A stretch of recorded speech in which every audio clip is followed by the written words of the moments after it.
Halo, assalamualaikum. Apa kabar anak-anak Bu Vivi, anak-anak kelas 6D? Semoga hari ini di hari Kamis tanggal 16 Juli 2020 semua anak-anak murid Bu Vivi dalam keadaan sehat ya. Nah, anak-anak, hari ini adalah hari pertama kita belajar di kelas 6. Semangat ya.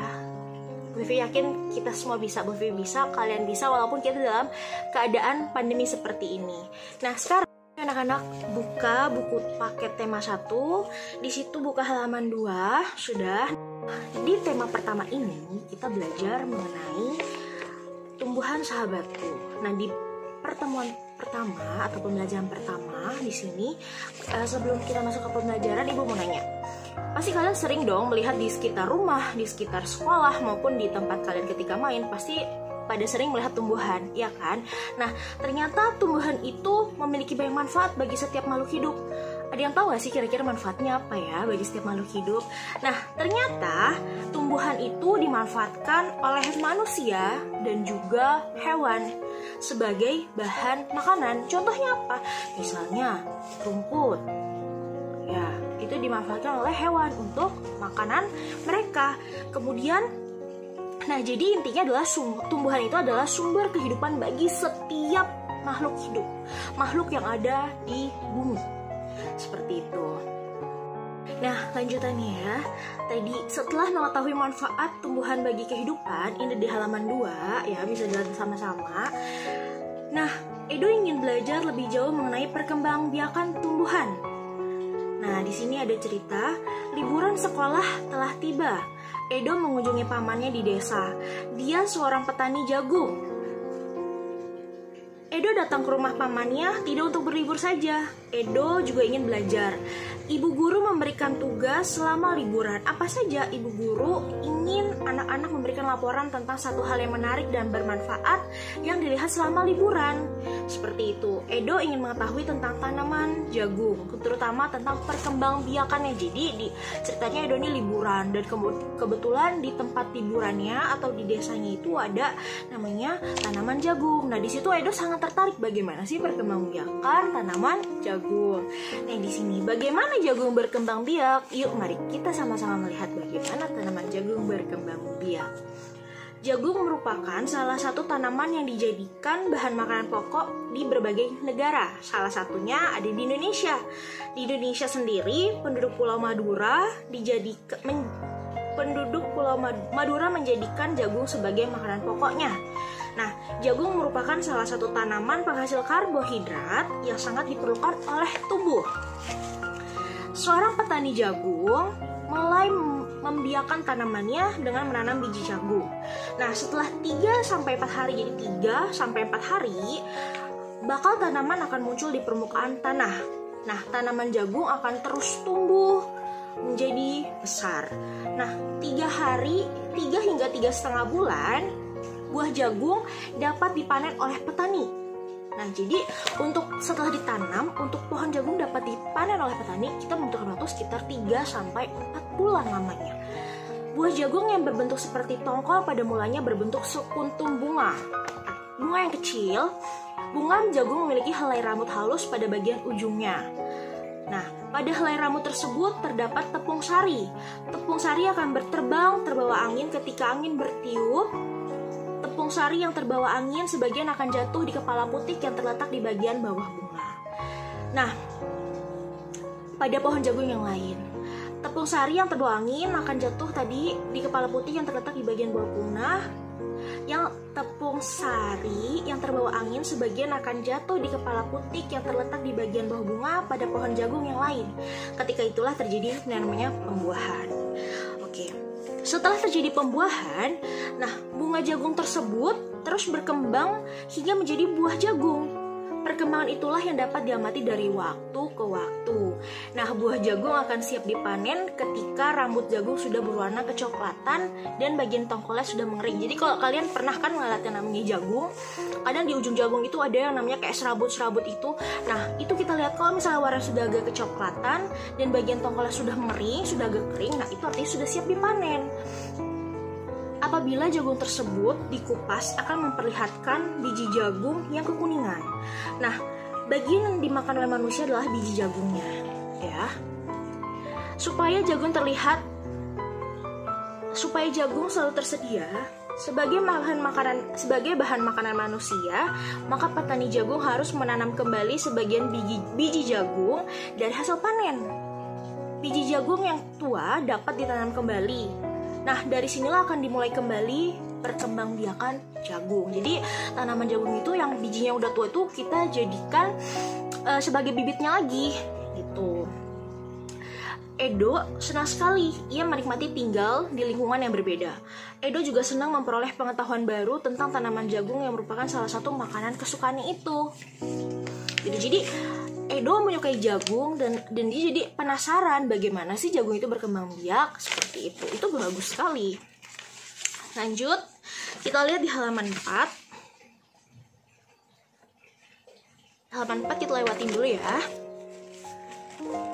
Nah, anak-anak, nanti akan Ibu tampilkan proses perkembangbiakan jagung ya, video proses perkembangbiakan jagung. Oke, selanjutnya kita lanjutkan ke halaman 5. Nah, di halaman 5, salah satu contoh tumbuhan yang berkembang biak dengan bunga adalah tumbuhan jagung. Tepung sari pada bunga jagung akan terbawa angin ketika angin bertiup. Tepung sari yang terbawa angin sebagian akan jatuh di kepala putik yang terletak di bagian bawah bunga. Bisa kalian lihat di sini ya. Pada bawah bunga, pada pohon jagung yang lain. Nah, ketika itu terjadi yang namanya pembuahan. Perkembangbiakan ini dinamakan perkembangbiakan generatif. Apakah kamu tahu apa yang dinamakan atau bagaimana? Tahukah kamu? Proses terjadinya pertumbuhan jagung.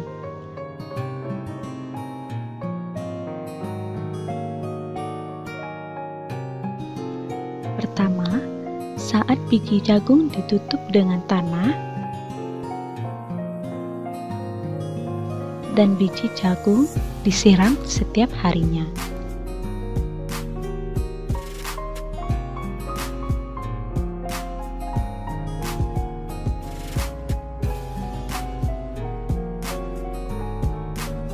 Malam dan siang pun berganti.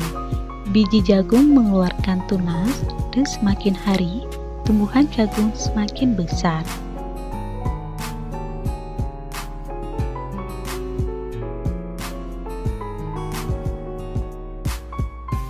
Dua bulan kemudian, tumbuhan jagung tumbuh dengan sempurna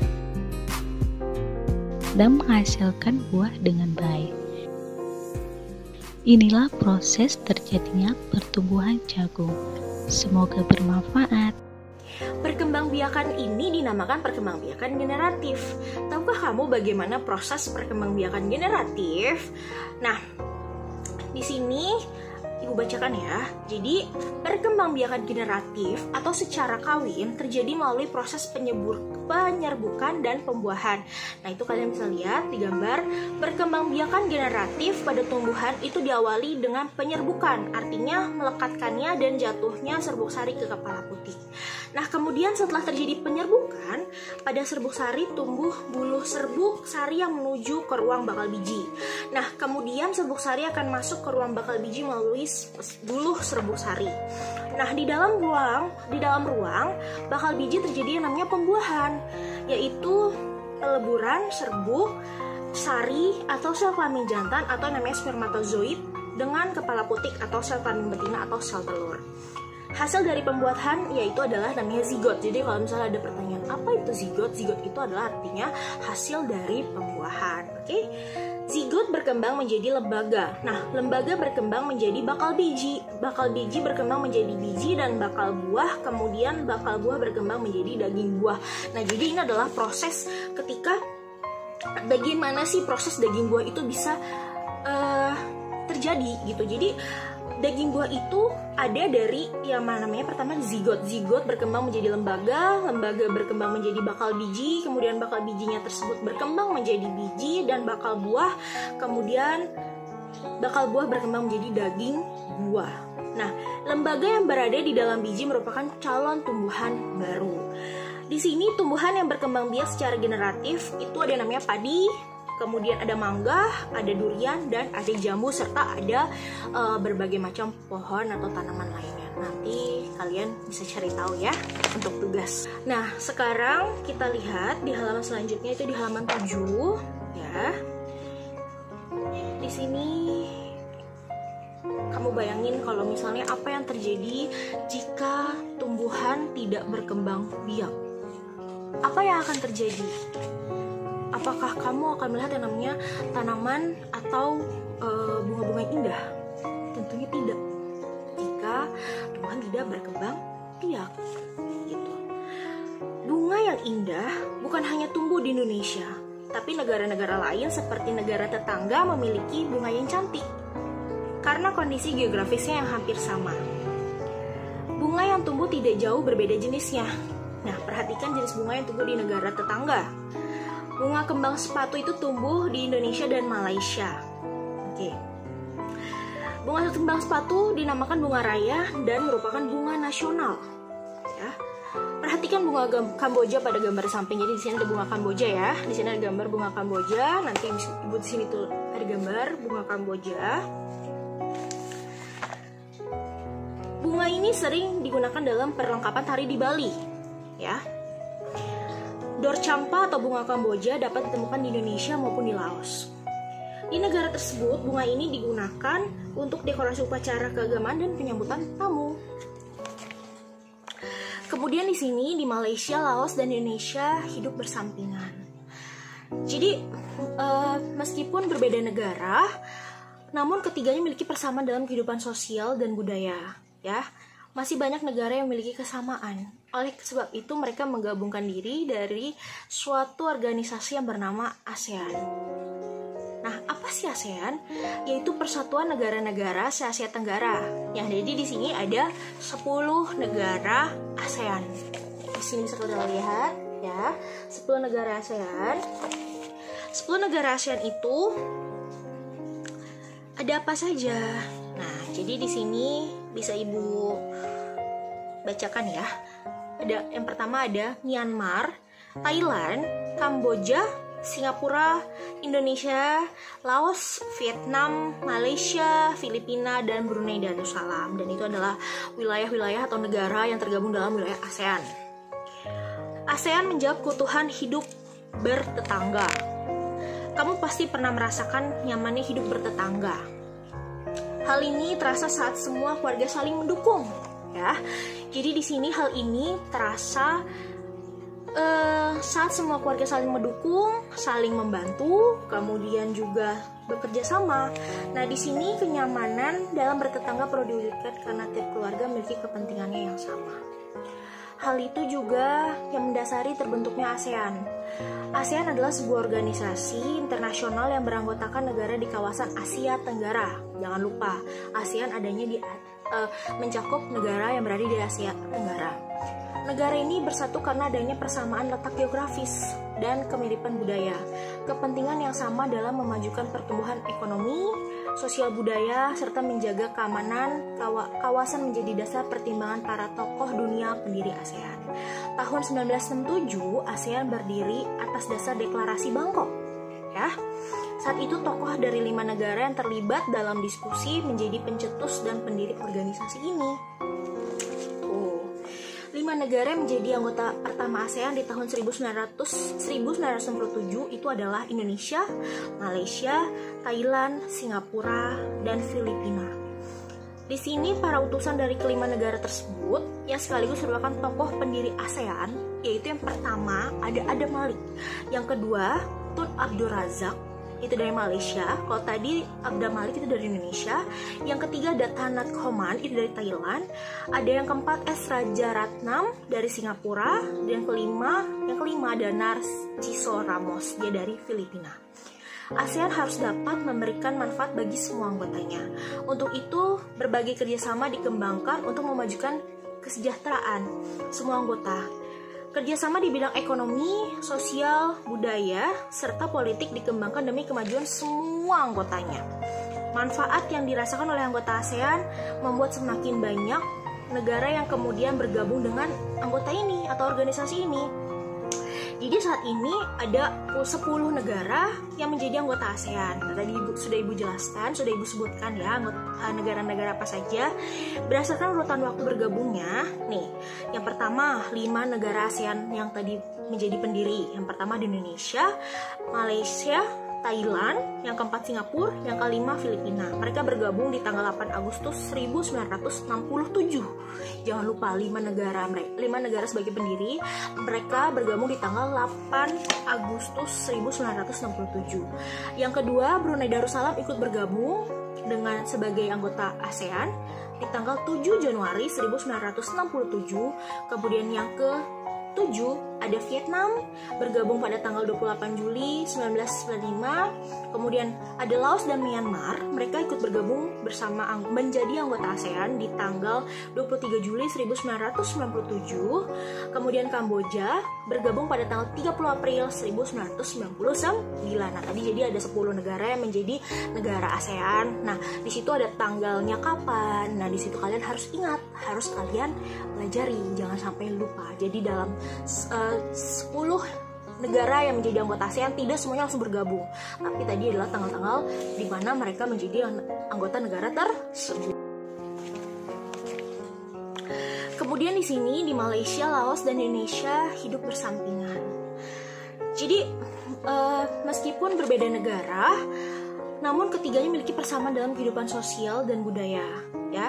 Masih banyak negara yang memiliki kesamaan. Oleh sebab itu mereka menggabungkan diri dari suatu organisasi yang bernama ASEAN. Nah, apa sih ASEAN? Yaitu Persatuan Negara-Negara se-Asia Tenggara.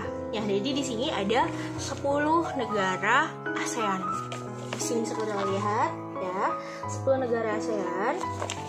10 negara ASEAN itu ada apa saja? Nah, jadi di sini bisa Ibu bacakan ya, negara ASEAN itu ada apa aja. Negara ASEAN itu yang tergabung dalam ASEAN itu yang pertama ada Myanmar.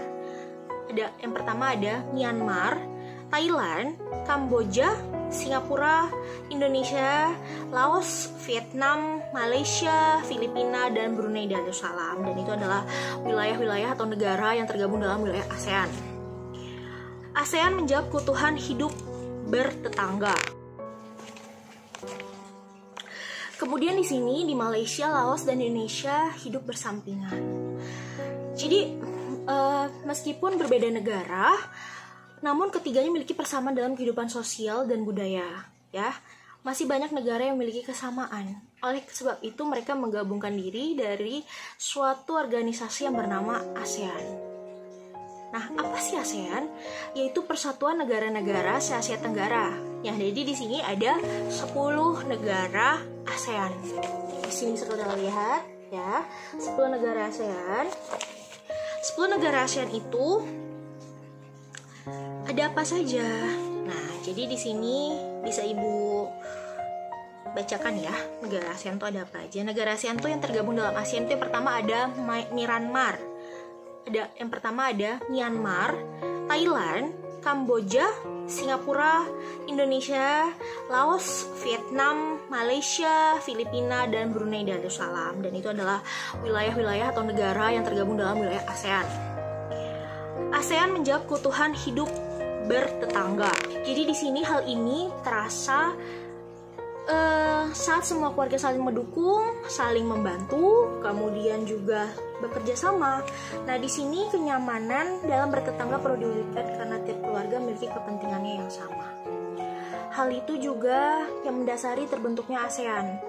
ASEAN adalah sebuah organisasi internasional yang beranggotakan negara di kawasan Asia Tenggara. Jangan lupa, ASEAN adanya mencakup negara yang berada di Asia Tenggara. Negara ini bersatu karena adanya persamaan letak geografis dan kemiripan budaya. Kepentingan yang sama dalam memajukan pertumbuhan ekonomi, sosial budaya, serta menjaga keamanan kawasan menjadi dasar pertimbangan para tokoh dunia pendiri ASEAN. Tahun 1967, ASEAN berdiri atas dasar deklarasi Bangkok. Ya. Saat itu tokoh dari 5 negara yang terlibat dalam diskusi menjadi pencetus dan pendiri organisasi ini. 5 negara yang menjadi anggota pertama ASEAN di tahun 1997 itu adalah Indonesia, Malaysia, Thailand, Singapura, dan Filipina. Di sini para utusan dari kelima negara tersebut yang sekaligus merupakan tokoh pendiri ASEAN, yaitu yang pertama ada Adam Malik, yang kedua Tun Abdul Razak, itu dari Malaysia. Kalau tadi Abdul Malik itu dari Indonesia. Yang ketiga ada Thanat Khoman, itu dari Thailand. Ada yang keempat S. Rajaratnam dari Singapura. Dan yang kelima ada Narciso Ramos, dia dari Filipina. ASEAN harus dapat memberikan manfaat bagi semua anggotanya. Untuk itu, berbagai kerjasama dikembangkan untuk memajukan kesejahteraan semua anggota. Kerjasama di bidang ekonomi, sosial, budaya, serta politik dikembangkan demi kemajuan semua anggotanya. Manfaat yang dirasakan oleh anggota ASEAN membuat semakin banyak negara yang kemudian bergabung dengan anggota ini atau organisasi ini. Jadi saat ini ada 10 negara yang menjadi anggota ASEAN. Tadi sudah Ibu jelaskan, sudah Ibu sebutkan ya negara-negara apa saja. Berdasarkan urutan waktu bergabungnya, nih, yang pertama 5 negara ASEAN yang tadi menjadi pendiri. Yang pertama di Indonesia, Malaysia, Thailand, yang keempat Singapura, yang kelima Filipina. Mereka bergabung di tanggal 8 Agustus 1967. Jangan lupa 5 negara sebagai pendiri. Mereka bergabung di tanggal 8 Agustus 1967. Yang kedua, Brunei Darussalam ikut bergabung dengan sebagai anggota ASEAN di tanggal 7 Januari 1967.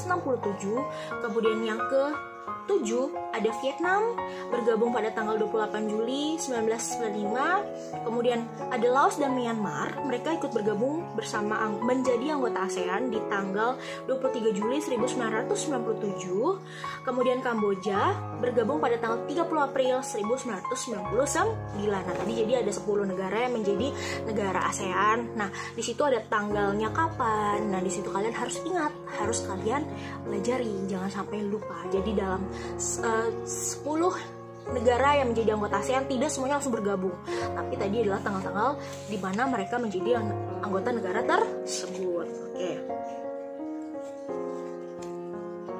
Masyarakat negara ASEAN memiliki kehidupan sosial budaya yang unik. Nah, kita pelajarin yuk apa saja dan bagaimana sih sosial kehidupan budaya sosial mereka. Yang pertama, Brunei Darussalam. Nah, di sini Ibu baca secara singkat saja ya. Jadi, Kampung Ayer adalah desa terapung di Brunei Darussalam. Nah, bisa kalian lihat di sini gambarnya. Nanti Ibu tampilkan di sini Kampung Ayer. Nah, jadi Kampung Ayer ini tahun 1400 Kampung Ayer sempat menjadi pusat pemerintahan. Saat ini banyak penduduknya yang memiliki perahu pribadi dan disimpan di bawah rumah apung mereka. Budaya Brunei banyak dipengaruhi oleh ajaran Islam. Mayoritas penduduknya orang Melayu. Kata Brunei sendiri berasal dari kata nah baru yang diucapkan oleh Awak Alak Bertatar, penemu negara ini. Kata Darussalam itu artinya tempat yang damai atau juga rumah keamanan. Ya. Jadi di sini dalam percakapan menunjuk dengan jari telunjuk dianggap kasar. Jadi kalau misalnya kita di Brunei, kalau kita sedang berada di Brunei, terus kita nunjuk begini ke orang ketika sedang berbicara, itu dianggapnya kasar, tidak boleh. Secara tradisional, orang Brunei tidak berjabat tangan dengan lawan jenis. Melepaskan sepatu adalah kebiasaan umum orang Brunei sebelum memasuki rumah orang lain. Nah, jadi itu tadi adalah kebiasaan unik. Yang pertama, mereka tidak boleh nunjuk tangan karena dianggap sebagai sesuatu hal yang kasar. Kemudian tidak boleh berjabat tangan dengan lawan jenis. Seperti yang ketiga adalah mereka selalu membiasakan diri membuka sepatu ketika ketika ingin memasuki rumah orang lain, seperti itu. Yang kedua, negara Malaysia. Nah, patung Dewa Murungga, nanti di sini Bu taruh gambarnya. Patung Dewa Murungga di Malaysia merupakan patung berukuran 42,7 meter. Patung ini terletak di Batu Caves, gua yang merupakan salah satu kuil Hindu di luar India yang paling populer yang didedikasikan untuk Dewa Murungga. Ya. Malaysia memiliki kota yang bernama Georgetown, yaitu kota yang terdaftar dalam UNESCO World Heritage. Kota ini terletak di Pulau Penang. Nah, Georgetown adalah kota yang memiliki ragam jenis budaya. Nanti Ibu tampilkan di sini. Oke. banyak gedung peninggalan masa Eropa dan bangunan bernuansa Melayu Tionghoa. 3 kaum utama di Malaysia adalah Melayu, Cina, dan India. Kemudian musik tradisionalnya banyak dipengaruhi oleh budaya Cina, India, dan Indonesia. Makanan khasnya adalah namanya nasi lemak. Itu nasi atau makanan khas dari Malaysia. Yang ketiga adalah negara Filipina. Nah, budaya dari Filipina ini merupakan hasil perpaduan antara budaya barat dan timur. Kenapa? Karena kehidupan budayanya dipengaruhi oleh budaya Melayu, Cina, dan Spanyol. Oke. Bahasa Filipina adalah bahasa nasional dengan bahasa Inggris sebagai bahasa pengantar untuk usaha perdagangan atau pergaulan. Nah, ada 8 dialek utama yang digunakan oleh masyarakat Filipina. Apa saja? Tagalog, Cebuano, Ilocano, Hiligaynon atau Ilogo, Bicol, Waray, Pampango, dan Pangasinense. Ya, itu nanti bisa kalian garis bawahi. Po dan Opo adalah sebutan orang Filipina terhadap orang yang lebih tua. Mereka memanggilnya dengan menggunakan kata-kata seperti kuya, ate, manong, atau manang, yang menunjukkan rasa penghormatan. Jabat tangan adalah bentuk salam yang paling sering dijumpai di Filipina. Nah, tadinya nih, kalau jadi di negara Darussalam justru jabat tangan tidak diperbolehkan, tapi bukan tidak diperbolehkan, tapi secara tradisional negara Brunei tidak berjabat tangan. Tapi ternyata kalau di Filipina justru kita akan sering menemukan orang yang sering berjabat tangan seperti itu. Nah, kemudian tarian tinikling merupakan tarian masyarakat Filipina. Tarian ini menceritakan tentang burung tinikling yang berjalan melompat menghindari perangkap bambu petani padi. Yang keempat ada tadi negara Kamboja. Nah, negara Kamboja ini di negara Kamboja banyak candi yang terbuat dari batu. Berdewa dari agama Hindu dan Buddha terukir pada tembok-tembok di sana. Tari Apsara lahir pada tahun 2000-an. Tari Apsara lahir pada tahun 2000 tahun lalu. Relief tarian banyak ditemukan di bangunan-bangunan keagamaan di Kamboja. Nah, orang Khmer mengenakan shawl kotak-kotak yang disebut krama. Pria dan wanita Khmer mengenakan baju Buddha pada kalungnya dengan tujuannya adalah untuk menjaga dari roh jahat yang membawa keberuntungan. Makanan terkenal Kamboja itu adalah cha, yang berarti tumisan gitu. Selanjutnya ada Myanmar. Myanmar disebut sebagai negara 1000 pagoda. Kenapa disebut sebagai negara 1000 pagoda? Karena sangat mudah menemukan kuil-kuil suci Buddha. Mayoritas penduduk Myanmar itu adalah keturunan Tibet. Bahasa yang digunakan bahasa Burma itu oleh orang-orang Myanmar. Pakaian tradisional Myanmar disebut longyi, mirip sarung Indonesia. Bisa kalian lihat di sini ya. Nah, namun kain ini membelit bagian tubuh mereka mulai dari perut hingga betis, dikarenakan pria dewasa. Longyi berbahan kain katun bukan saja dikenakan pria dewasa, namun juga anak-anak dan wanita. Tuh. Kemudian Vietnam, negara Vietnam memiliki permainan namanya menangkap jangkrik dengan mata tertutup. Nah, itu artinya apa? Bukan berarti kita nangkap jangkrik, tapi dia adalah permainan tradisional anak Vietnam. Jadi seperti kita membentuk sebuah lingkaran. Nah, di situ di tengahnya ada satu orang, pria atau wanita. Nah, di situ nanti dia matanya ditutup. Seperti itu. Vietnam terkenal dengan baju khasnya yang disebut Ao Dai. Nah, topi caping pun banyak ditemui di sana di Vietnam. Tahu topi caping kan? Topi caping itu yang sering dipakai orang-orang kayak lagi pakai petani gitu. Orang Vietnam gemar duduk di dingklik, yaitu kursi yang sangat pendek. Bukan hanya makan, bahkan untuk mengobrol mereka senang duduk di atas dingklik. Mayoritas orang Vietnam memiliki nama keluarga Nguyen. Hal ini karena dinasti Nguyen berkuasa dari tahun 1803 sampai 1945. Kurang lebih 142 tahun. Dan merupakan dinasti terakhir di Vietnam. Wow. Kemudian ada negara Laos. Nah, nama Laos berhubungan dengan penemunya, yaitu Ai Lao. Orang Laos terkenal akan kesabarannya dan kesederhanaannya. Hal ini terkait dengan ajaran agama Buddha yang banyak dianut di masyarakatnya.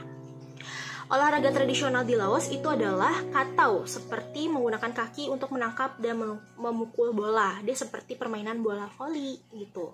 Tapi kalau bola voli itu kan kita pakai tangan, tapi kalau sana dia pakai kaki gitu mainnya.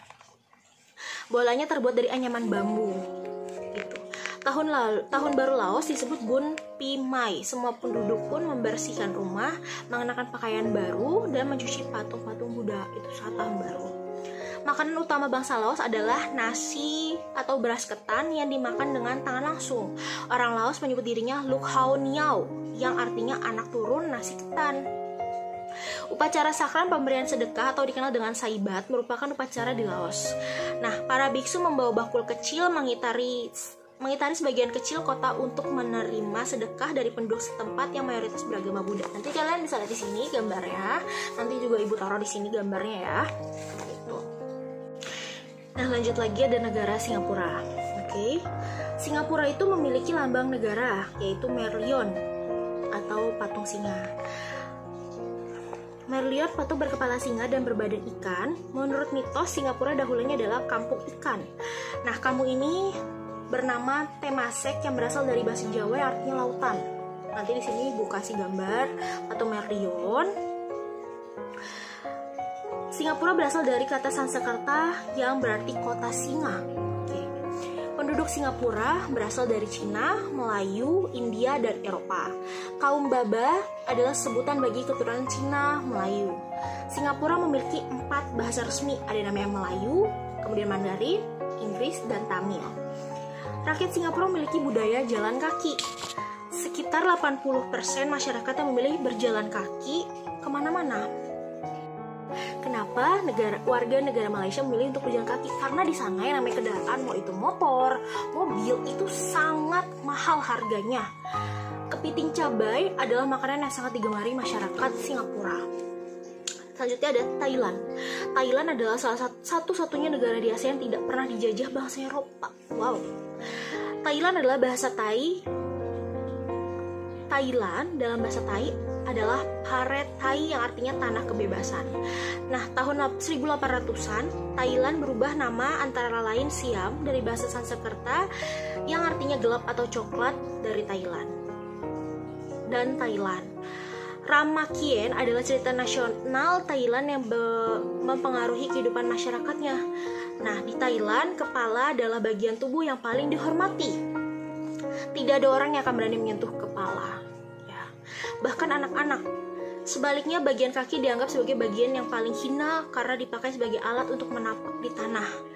Oleh sebab itu, kaki tidak boleh dihadapkan ke patung suci atau ke orang lain. Di Indonesia dan Thailand memiliki tradisi minum teh. Di beberapa daerah Indonesia, kebiasaan minum teh dilakukan secara turun-menurun. Salah satunya teh yang diseduh di poci atau di teko. Oleh sebab itu, teh tersebut dinamakan teh poci.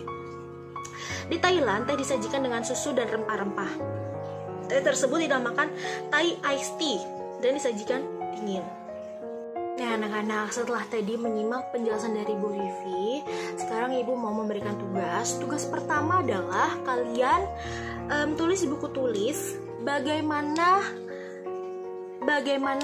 jagung berkembang biak. Ya.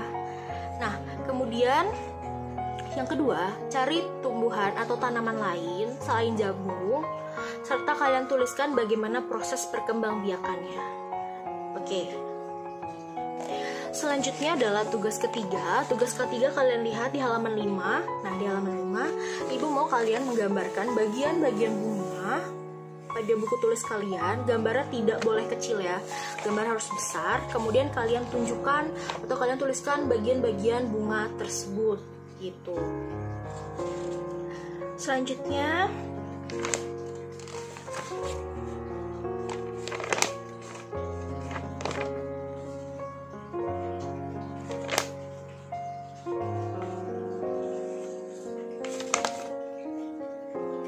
tugas yang keempat adalah sebutkan bunga yang berasal dari 10 negara ASEAN tadi ya. Jadi kan tadi di negara ASEAN itu ada 10 negara. Nah, kalian sebutkan dari setiap negara bunga-bunganya atau apa saja yang berasal dari negara tersebut. Itu adalah tugas yang keempat. Nah, tugas yang terakhir atau tugas yang kelima adalah dari 10 negara ASEAN tersebut kalian cari 2 negara, pilih 2 negara ASEAN. Nah, kemudian kalian tuliskan yang pertama ciri-ciri negara tersebut. Terus kalian sebutkan kayak tadi kebudayaannya bagaimana, kehidupannya bagaimana, terus yang menarik dari negara tersebut tuh apa, seperti itu. Jadi dijelaskan karakteristiknya secara lengkap. Pilih 2 negara ya. Nah, semua itu kalian tulis di dalam buku tulis kalian. Buku tulis tema 1 ya, tidak boleh dicampur dengan buku tulis manapun. Setelah kalian tulis, kalian kerjakan, jangan lupa dikirim laporannya ke WhatsApp Bu Vivi. Oke, ditunggu. Selamat mengerjakan. Jangan ngerjain ya. Semangat anak-anakku.